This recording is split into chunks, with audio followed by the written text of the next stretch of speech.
So our group focused on the discovery of a GRP78 isoform called GRP78va, VA for variant.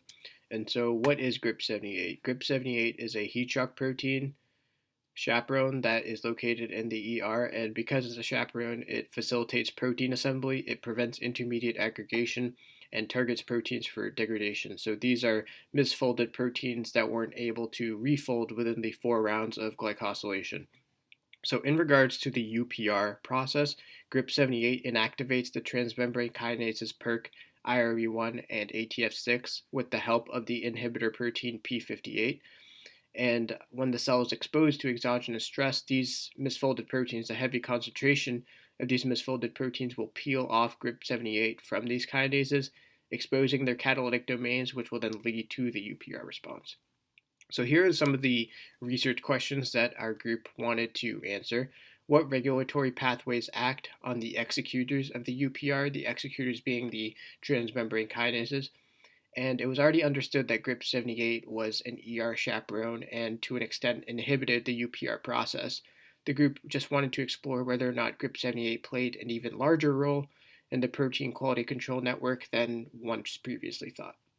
So the group wanted to answer these questions by using two different assays, transcription assays, in which they compared the nucleic acid content of leukemic cells under stress using reverse transcription PCR and translation assay. So in this, they conducted immunoprecipitation followed by a Western blot analysis to compare amounts of GRP78 versus key proteins in the UPR response. So the results were pretty surprising. So they conducted their reverse transcription of the GRP78 transcript using a designed primer set to create cDNA, complementary DNA. And then they ran that complementary DNA on an agarose gel and compared the nucleic acid content with and without the TG stress inducer. And so they discovered two bands, which was surprising. One band corresponding to GRP78 and the other corresponding to a band that contained more nucleotides. And they called this GRP78va, VA for variant.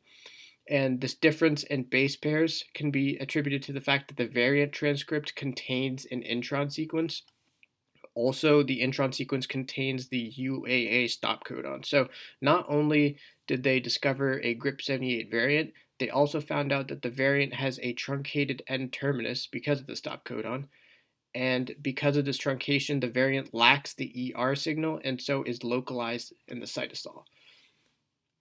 And so after they discovered the variant, they wanted to explore whether or not the variant had an effect on the protein levels of other key regulators in the UPR response. So here they injected leukemic cells with a vector containing the gene for the GRP78 variant, and they studied the levels of PERK and the inhibitor protein P58. And as you can see, there are substantial increases in the levels of phosphorylated PERK, which led them to conclude that the variant increases PERK activity.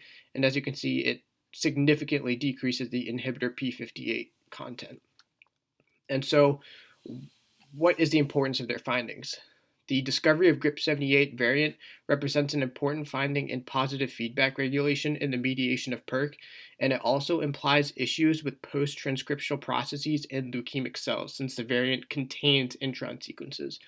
And so here are their immediate aims. They want to figure out which components of the splicing machinery is affected in leukemic cells. And since GRP78va also affects the levels of P58, they wanted to figure out the specific pathway mechanism by which GRP78 variant affects P58 gene transcription.